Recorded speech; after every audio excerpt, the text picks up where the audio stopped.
Perkenalkan, nama saya Nabila Aini Rahman dengan NIM 632308330 dari Prodi Akuntansi kelas 632B05.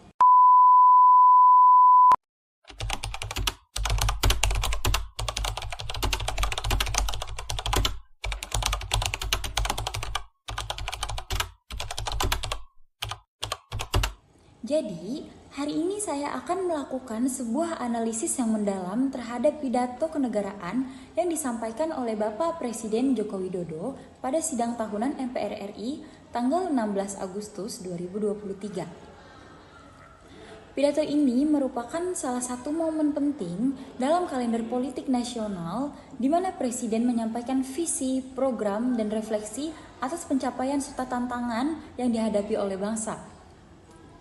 Dalam analisis ini, saya akan mengkaji sejauh mana pidato ini memenuhi kaidah bahasa Indonesia yang baik dan benar, serta bagaimana penggunaannya mempengaruhi pesan yang ingin disampaikan kepada masyarakat. Sebelum kita menganalisis, mari kita bersama-sama menonton video pidato yang akan disampaikan oleh Bapak Presiden kita, Bapak Joko Widodo. Assalamualaikum warahmatullahi wabarakatuh. Selamat pagi, salam sejahtera bagi kita semuanya. Shalom, Om Swastiastu, Namo Buddhaya, salam kebajikan. Yang saya hormati Wakil Presiden Republik Indonesia, Bapak Profesor Dr. Kyai Haji Ma'ruf Amin beserta Ibu Wuri Estu Ma'ruf Amin. Yang saya hormati Ketua, para wakil ketua dan para anggota Majelis Permusyawaratan Rakyat Republik Indonesia. Yang saya hormati ketua, para wakil ketua dan para anggota Dewan Perwakilan Rakyat Republik Indonesia. Yang saya hormati ketua, para wakil ketua dan para anggota Dewan Perwakilan Daerah Republik Indonesia. Yang saya hormati ketua, para wakil ketua dan para anggota lembaga-lembaga negara. Yang saya hormati Ibu Profesor Dr. Hajah Megawati Soekarno Putri, Presiden Republik Indonesia kelima. Yang saya hormati Bapak Jenderal TNI Tri Sutrisno dan Bapak Dr. Haji Hamzahas. Yang saya hormati Bapak Haji Muhammad Yusuf Kalla beserta Ibu Hajah Mufidah Yusuf Kalla. Yang saya hormati Ibu Hajah Sinta Nuriyah Abdurrahman Wahid. Yang saya hormati Yang Mulia para Duta Besar negara-negara sahabat dan para pimpinan perwakilan badan dan organisasi internasional.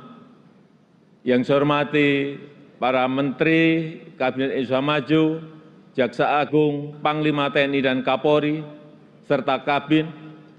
Yang saya hormati para Ketua Umum Partai Politik, Bapak Ibu, Saudara-saudara sebangsa dan setanah air, para hadirin yang saya muliakan. Kita saat ini sudah memasuki tahun politik. Suasana sudah hangat-hangat kuku dan sedang tren ini di kalangan politisi dan parpol. Setiap ditanya capres dan cawapresnya, jawabannya belum ada arahan Pak Lurah. Saya sempat mikir, siapa ini Pak Lurah? Sedikit-sedikit kok Pak Lurah. Belakangan saya tahu yang dimaksud Pak Lurah ternyata saya. Ya, saya jawab saja, saya bukan lurah. Saya adalah Presiden Republik Indonesia. Ternyata Pak Lurah itu kode. Tapi perlu saya tegaskan, saya ini bukan ketua umum parpol, bukan ketua umum partai politik, bukan juga ketua koalisi partai. Dan sesuai ketentuan undang-undang, yang menentukan capres dan cawapres itu adalah partai politik dan koalisi partai politik. Jadi saya ingin mengatakan itu bukan wewenang saya, bukan wewenang Pak Lurah, bukan wewenang Pak Lurah. Sekali lagi, walaupun saya paham ini sudah menjadi nasib seorang presiden untuk dijadikan paten-patenan dalam bahasa Jawa, dijadikan alibi, dijadikan tameng, bahkan walau kampanye belum mulai, foto saya banyak dipasang di mana-mana. Ya, saya harus ngomong apa adanya. Saya ke provinsi A, ada. Ke kota B, ada. Ke kabupaten C, ada juga. Sampai ke tikungan-tikungan desa saya lihat, ada juga. Tapi bukan foto saya sendirian.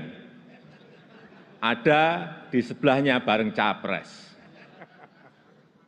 Ya, saya kira menurut saya juga enggak apa-apa, boleh-boleh saja. Bapak Ibu yang saya muliakan, posisi presiden itu tidak senyaman yang dipersepsikan. Ada tanggung jawab besar yang harus diemban, banyak permasalahan rakyat yang harus diselesaikan. Dan dengan adanya media sosial seperti sekarang ini, apapun bisa disampaikan kepada presiden.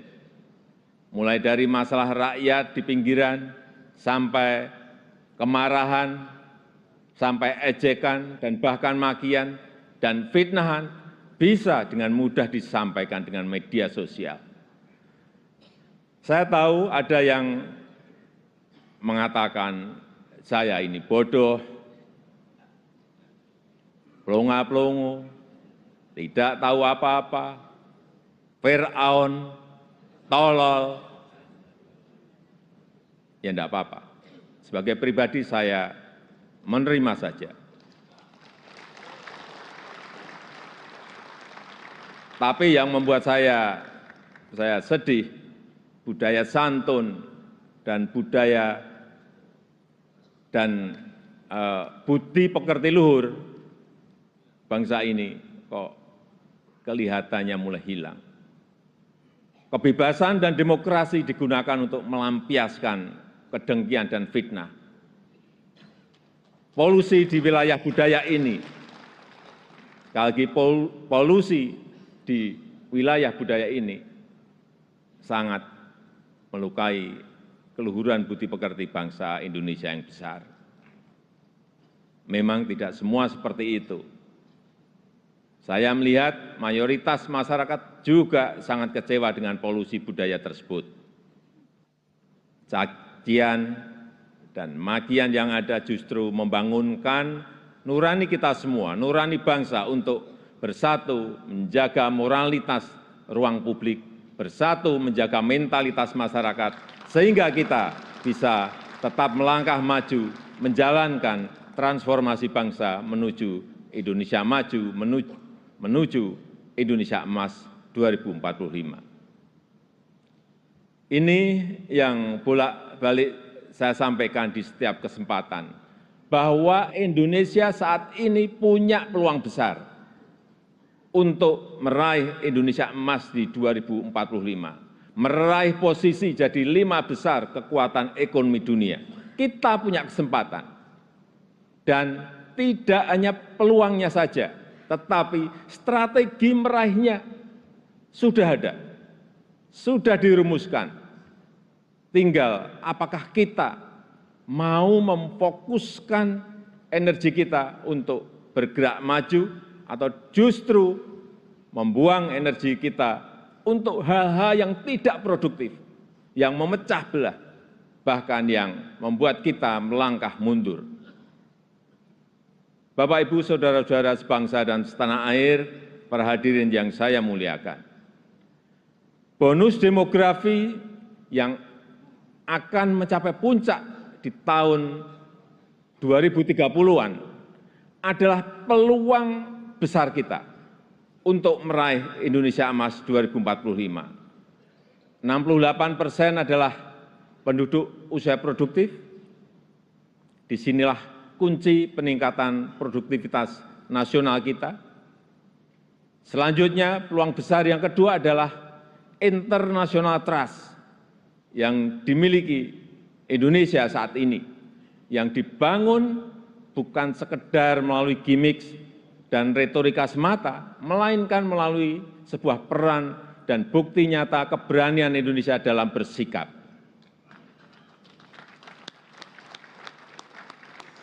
Momentum presidensi Indonesia di G20, keketuaan Indonesia di ASEAN, konsistensi Indonesia dalam menjunjung HAM, kemanusiaan dan kesetaraan, serta kesuksesan Indonesia menghadapi krisis dunia 3 tahun terakhir ini, telah mendongkrak dan menempatkan Indonesia kembali dalam peta percaturan dunia.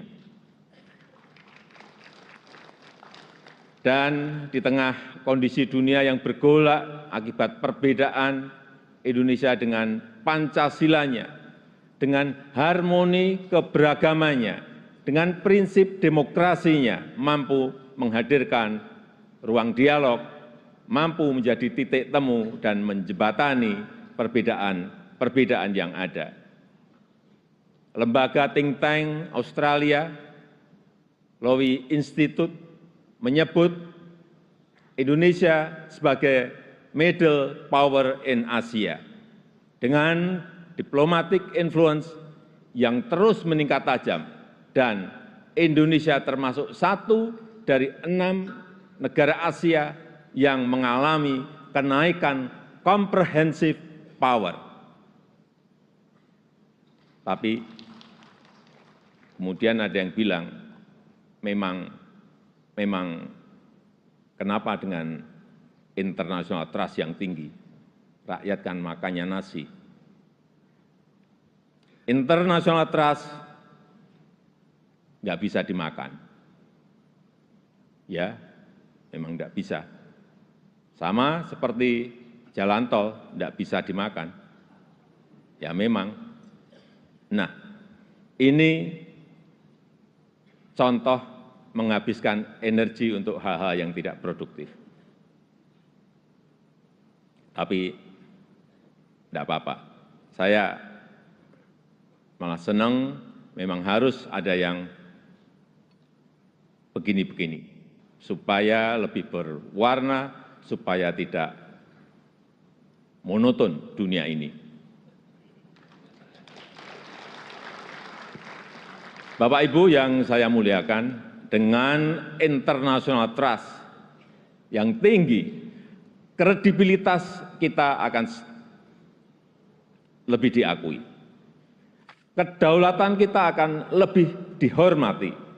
Suara Indonesia akan lebih didengar, sehingga memudahkan kita dalam setiap bernegosiasi. Peluang tersebut harus mampu kita manfaatkan.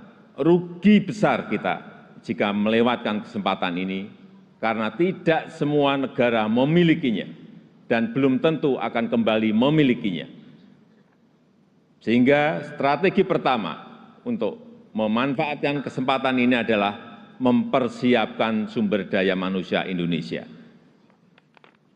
Kita telah berhasil menurunkan angka stunting menjadi 21,6% di 2022 dari angka sebelumnya 37%. Menaikkan indeks pembangunan manusia menjadi 72,9 di 2022. Menaikkan indeks pemberdayaan gender menjadi 76,5 di tahun 2022. menyiapkan anggaran perlindungan sosial total kalau dijumlah dari 2015 sampai 2023 sebesar 3.212 triliun, termasuk di dalamnya Kartu Indonesia Sehat, Kartu Indonesia Pintar, KIP Kuliah, PKH, Kartu Sembako, serta perlindungan kepada lansia, penyandang disabilitas, dan kelompok-kelompok rentan lainnya, serta reskilling dan upskilling tenaga kerja melalui Balai Latihan Kerja dan program Kartu Prakerja. Di saat yang sama, SDM yang telah kita persiapkan harus mendapatkan lapangan kerja untuk menghasilkan produktivitas nasional. Sehingga kita juga harus mengembangkan sektor ekonomi baru yang membuka lapangan kerja sebanyak-banyaknya, yang memberikan nilai tambah sebesar-besarnya. Disinilah peran sektor ekonomi hijau dan hilirisasi sebagai window opportunity kita untuk meraih kemajuan. Karena Indonesia sangat kaya sumber daya alam, termasuk bahan mineral, hasil perkebunan, hasil kelautan, serta sumber energi baru dan terbarukan. Tapi kaya SDA saja, kaya sumber daya alam saja tidak cukup. Jadi pemilik saja juga tidak cukup. Karena itu akan membuat kita menjadi bangsa pemalas yang hanya menjual bahan mentah kekayaannya tanpa ada nilai tambah, tanpa ada keberlanjutan. Saya ingin tegaskan, Indonesia tidak boleh seperti itu. Indonesia harus menjadi negara yang juga mampu mengolah sumber dayanya, mampu memberikan nilai tambah dan mensejahterakan rakyatnya. Dan ini bisa kita lakukan melalui hilirisasi yang sudah ratusan kali saya sampaikan, puluhan kali saya sampaikan. Hilirisasi yang ingin kita lakukan adalah hilirisasi yang melakukan transfer teknologi, yang memanfaatkan sumber energi baru dan terbarukan, serta meminimalisir dampak lingkungan. Pemerintah telah mewajibkan perusahaan tambang sekarang ini untuk membangun pusat pembibitan, membangun pusat persemaian, untuk menghutankan kembali lahan pasca tambang, pasca penambangan. Hilirisasi yang ingin kita lakukan adalah hilirisasi yang tidak hanya pada komoditas mineral, tapi juga non-mineral, seperti sawit, rumput laut, kelapa, dan komoditas-komoditas potensial lainnya, yang mengoptimalkan kandungan lokal, yang bermitra dengan UMKM, bermitra dengan petani, bermitra dengan nelayan, sehingga manfaatnya terasa langsung bagi rakyat kecil. Upaya ini sedang kita lakukan dan harus terus dilanjutkan. Ini memang pahit bagi para pengekspor bahan mentah. Ini juga mungkin pahit bagi pendapatan negara dalam jangka pendek. Tapi jika ekosistem besarnya sudah terbentuk, jika pabrik pengolahannya sudah beroperasi, saya pastikan ini akan berbuah manis pada akhirnya. Terutama bagi kesejahteraan masyarakat Indonesia. Sebagai gambaran, setelah kita stop ekspor nikel ore di tahun 2020, investasi hilirisasi nikel tumbuh pesat. Kini telah ada 43 industri pengolahan nikel yang akan membuka peluang kerja yang sangat besar. Ini baru satu komoditas. Dan jika kita konsisten dan mampu melakukan hilirisasi untuk nikel, kemudian tembaga, kemudian bauksit, kemudian CPO, dan rumput laut, dan yang lain-lainnya. Berdasar hitung-hitungan perkiraan, dalam 10 tahun pendapatan per kapita kita, dalam 10 tahun mendatang pendapatan per kapita kita akan mencapai 153 juta. Atau 10.900 US dollar. Dalam 15 tahun pendapatan per kapita kita akan mencapai 217 juta rupiah.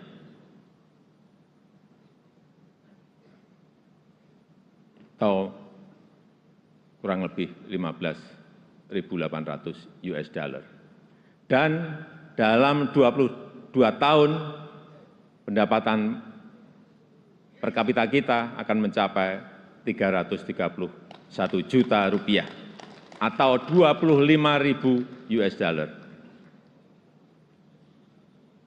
Sebagai perbandingan, tahun 2022 kemarin kita berada di angka 71 juta rupiah. Artinya, dalam 10 tahun lompatannya bisa 2 kali lipat lebih, di mana fondasi untuk menggapai itu semua sudah kita mulai, pembangunan infrastruktur dan konektivitas yang pada akhirnya menaikkan daya saing kita. Kita tahu berdasarkan International Institute for Management Development, IMD, daya saing kita di tahun 2022 naik dari ranking 44 menjadi 34. Kenaikan ini merupakan kenaikan tertinggi di dunia.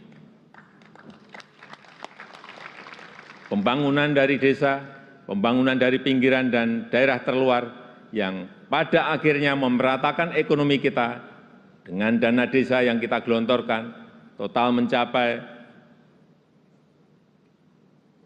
539 triliun dari tahun 2015 sampai tahun 2023. Konsistensi reformasi struktural, terutama penyederhanaan regulasi, kemudahan perizinan, kepastian hukum, dan pencegahan korupsi, semua itu menjadi modalitas kita untuk meraih kemajuan. Oleh sebab itu, saya berulang kali menyampaikan kepemimpinan ke depan sangat menentukan masa depan Indonesia. Ini bukan tentang siapa yang jadi presidennya. Bukan itu. Tapi apakah sanggup atau tidak untuk bekerja sesuai dengan apa yang sudah kita mulai saat ini. Apakah berani atau tidak, mampu konsisten atau tidak. Karena yang dibutuhkan itu adalah nafas yang panjang. Karena kita tidak sedang jalan-jalan sore, kita juga tidak sedang lari sprint. Tapi yang kita lakukan harusnya adalah lari maraton untuk mencapai Indonesia emas. Bapak Ibu yang saya muliakan, tantangan ke depan tidaklah mudah.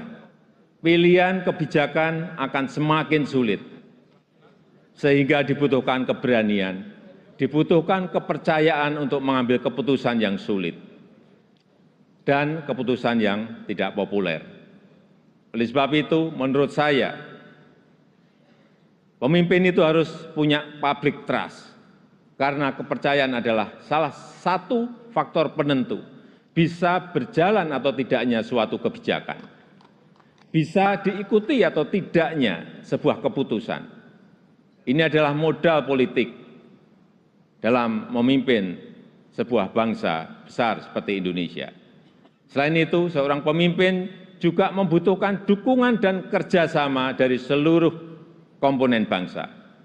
Oleh sebab itu, saya ingin mengucapkan terima kasih kepada pimpinan lembaga tinggi negara, para ulama, para tokoh agama, para tokoh masyarakat, dan para pemimpin adat kepada guru, budayawan, tenaga kesehatan, dan awak media, kepada partai politik, politisi, aparat pemerintah, dan TNI Polri, serta kepada seluruh lapisan masyarakat yang telah memberikan dukungan selama ini.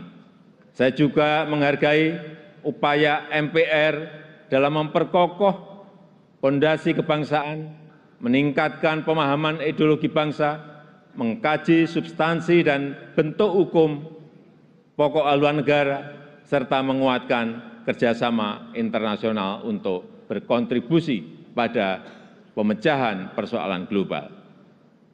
Dukungan DPR juga sangat luar biasa besar dalam mendukung reformasi struktural, mendukung upaya perbaikan tata kelola pemerintahan, menghindari penyelewengan pengelolaan keuangan negara, dan mempersiapkan pelaksanaan pemilu serentak tahun 2024. DPD sesuai dengan kewenangannya juga telah aktif menyerap aspirasi masyarakat daerah, berperan dalam penyusunan beberapa RUU, dan juga melakukan telaah terhadap sistem tata negara kita. Kontribusi BPK juga sangat signifikan dalam mendorong pertanggungjawaban anggaran serta perbaikan berkelanjutan program prioritas nasional. Upaya MA, Mahkamah Agung, dalam menciptakan keadilan patut diapresiasi melalui peningkatan transparansi peradilan, pengembangan sistem peradilan berbasis elektronik, serta percepatan proses penanganan perkara dengan biaya murah. MK, Mahkamah Konstitusi, juga terbukti semakin cepat dalam menyelesaikan perkara, transparansi dalam proses persidangannya, dan mempermudah pelayanan para pencari keadilan. KY, Komisi Yudisial, terus aktif melakukan advokasi, pelatihan, dan investigasi, menjatuhkan sanksi tegas terhadap hakim yang melanggar untuk menegakkan kehormatan, keluhuran, martabat, dan perilaku hakim. Selain itu, saya juga mengucapkan terima kasih kepada Bank Indonesia, OJK, LPS, KPK, Ombudsman, KPU, Bawaslu, Komnas HAM, dan lembaga-lembaga nasional lainnya yang telah berkontribusi sesuai peran dan kewenangannya. Semoga Allah SWT, Tuhan Yang Maha Esa, senantiasa mempermudah upaya kita dalam meraih Indonesia maju yang kita cita-citakan. Marilah kita bersatu padu, terus melaju untuk Indonesia maju. Dirgahayu Republik Indonesia, Dirgahayu Negeri Pancasila, merdeka! Merdeka! Merdeka! Terima kasih. Wassalamualaikum warahmatullahi wabarakatuh. Om Santi Santi Santi Om. Namo Buddhaya. Untuk informasi, yang saya pakai ini adalah baju adat dari Tanimbar ke Provinsi Maluku.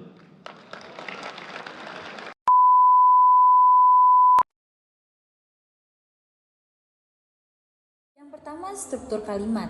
Pidato Presiden Jokowi disampaikan dengan struktur yang sangat baik. Setiap kalimat dibangun dengan komponen subjek, predikat, objek, dan keterangan yang jelas. Misalnya dalam kalimat berikut ini. Posisi Presiden itu tidak senyaman yang dipersepsikan. Ada tanggung jawab besar yang harus diemban, banyak permasalahan rakyat yang harus diselesaikan. Kita melihat kalimat tersebut terstruktur dengan subjek, predikat, dan objek yang jelas, serta keterangan tambahan yang mendukung maksud dari kalimat tersebut. Yang kedua, pilihan kata. Pilihan kata dalam pidato ini sangat tepat dan mencerminkan kemampuan Presiden Jokowi dalam berkomunikasi dengan audiens yang beragam. Penggunaan istilah-istilah sebagai berikut. Tahu yang dimaksud Pak Lurah ternyata saya. Tahu, ini sudah menjadi nasib seorang presiden untuk dijadikan paten-patenan dalam bahasa Jawa. menunjukkan keakraban dan umur yang dapat membantu mencairkan suasana dan membuat pidato lebih mudah dicerna oleh audiens yang berbeda latar belakang. Pada saat yang sama, istilah-istilah teknis dan formal tetap digunakan untuk menjaga keseriusan dan profesionalitas pidato. Hasil analisis yang ketiga yaitu tata bahasa. Pidato ini mengikuti tata bahasa yang sesuai dengan pedoman umum ejaan bahasa Indonesia.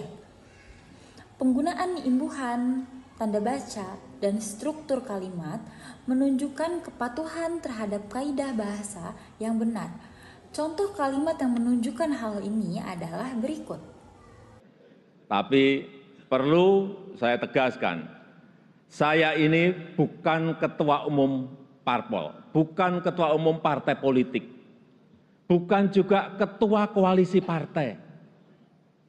Nah, pada kalimat berikut, jeda atau tanda baca koma dan penekanan kata bukan menunjukkan penguasaan tata bahasa yang baik. Hasil analisis yang keempat yaitu kejelasan dan konsistensi. Pidato ini sangat jelas dan konsisten dalam menyampaikan pesan. Presiden Jokowi memulai dengan salam yang mencangkup berbagai agama dan kepercayaan di Indonesia, menunjukkan inklusivitas dan rasa hormat terhadap keberagaman. Pesan utama dari pidato ini tentang pentingnya persatuan, tanggung jawab besar seorang presiden, dan peluang Indonesia untuk mencapai kemajuan ekonomi di tahun 2045 disampaikan secara konsisten dan jelas sepanjang pidato. Hasil analisis yang kelima yaitu gaya bahasa. Gaya bahasa yang digunakan dalam pidato ini formal namun tetap komunikatif dan mudah dipahami. Presiden Jokowi menggunakan humor dan bahasa sehari-hari untuk kedekatan dengan audiens. Misalnya penggunaan istilah Pak Lurah. Bagaimana Presiden Jokowi dapat menggunakan humor untuk menjelaskan situasi politik yang rumit. Selain itu, penggunaan kalimat seperti saya tahu ada yang mengatakan saya ini bodoh, pelongo-pelongo, tidak tahu apa-apa, Fir'aun, tolol, ya enggak apa-apa. Kalimat tersebut menunjukkan kesediaan Presiden Jokowi untuk menerima kritik dengan lapang dada yang menambah elemen kejujuran dan kerendahan hati dalam pidatonya. Hasil analisis yang keenam yaitu penggunaan retorika. Presiden Jokowi menggunakan berbagai perangkat retorika untuk memperkuat pidatonya. Pengulangan kata bukan dalam kalimat berikut. Saya ini bukan ketua umum parpol, bukan ketua umum partai politik, bukan juga ketua koalisi partai. Memberikan penekanan yang kuat pada poin yang ingin disampaikan. Selain itu, penggunaan metafora seperti Lari maraton untuk mencapai Indonesia Emas memberikan gambaran yang jelas tentang perjalanan panjang dan tantangan yang dihadapi Indonesia untuk mencapai tujuannya. Yang terakhir yaitu penyampaian fakta dan data. Pidato ini juga kaya akan fakta dan data yang mendukung argumen yang disampaikan. Misalnya, Presiden Jokowi menyebutkan penurunan angka stunting menjadi 21,6% di tahun 2022 dari angka sebelumnya yaitu 37% dan peningkatan indeks pembangunan manusia menjadi 72,9 di tahun 2022 juga. Penyampaian data ini menunjukkan komitmen pemerintah dalam mencapai tujuan-tujuan pembangunan dan memberikan bukti konkret tentang kemajuan yang telah dicapai. Jadi, secara keseluruhan, kesimpulan pada analisis pidato Presiden Joko Widodo pada pidato kenegaraan sidang tahunan MPR RI tanggal 16 Agustus 2023 ini sangat sesuai dengan kaidah bahasa Indonesia yang baik dan benar. Struktur kalimat yang jelas, pilihan kata yang tepat, tata bahasa yang benar, kejelasan dan konsistensi dalam penyampaian pesan serta gaya bahasa yang komunikatif dan inklusif membuat pidato ini efektif dan mudah dipahami oleh audiens. Pidato ini tidak hanya memenuhi standar formalitas, tetapi juga berhasil menyampaikan pesan-pesan penting dengan cara yang inspiratif dan memotivasi. Terima kasih telah menyaksikan analisis saya mengenai pidato tersebut. Sekian dari saya. Semoga analisis ini dapat bermanfaat untuk Anda memahami lebih dalam tentang keberhasilan penggunaan bahasa Indonesia yang sesuai standar dalam konteks pidato formal. Kurang lebihnya mohon maaf. See you in the next video.